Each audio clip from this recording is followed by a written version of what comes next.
Более 30 дефектов обнаружила комиссия при обследовании отремонтированных улиц. По их словам, в основном это связано с различными инженерными коммуникациями под землей. По улице Чернышевского имеются дорожные просадки земляного полотна. В районе номер дома 80 и 80/1.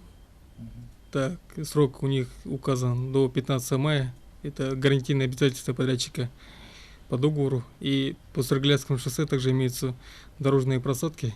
Управление дорог нашло повреждения только на 2 улицах, а вот угловстроя их целых 9. Кроме просадок дорожного полотна, туда входят и многочисленные трещины, восстановление бортовых камней и тротуаров. По словам подрядчиков, такие разрушения вполне предсказуемы, если учитывать особенности климата Якутии. На это как раз и дается гарантия в 3 года для обслуживания построенной дороги. Даже новые технологии строительства и те не так эффективны при таких перепадах температур. Вот в этом месте проходит подземная труба.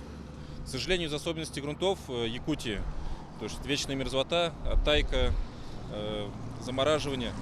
Здесь произошла просадка грунта и образовалась трещина. Трещина была большая, мы ее уже исправили. Впрочем, большинство водителей довольны работой подрядчиков. По их словам, дорожная сеть города за последние несколько лет намного улучшилась. Ну, в принципе, нормально, но через некоторое время все равно разобьется. Ну, это некачественно, короче. Конечно, лучше стало. Просто сейчас машин больше, и все равно как бы не успевает на дороге, не строится. Конечно, не сравнить, что раньше было-то, сейчас-то более-менее. Тем более, вот, если обещают к лету еще вон Дежнева сделать.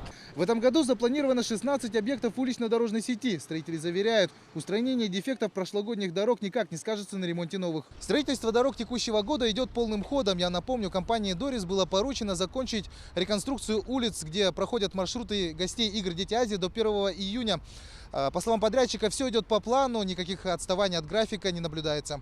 Юлиан Бояркин, Денис Попов, Вести, Якутск.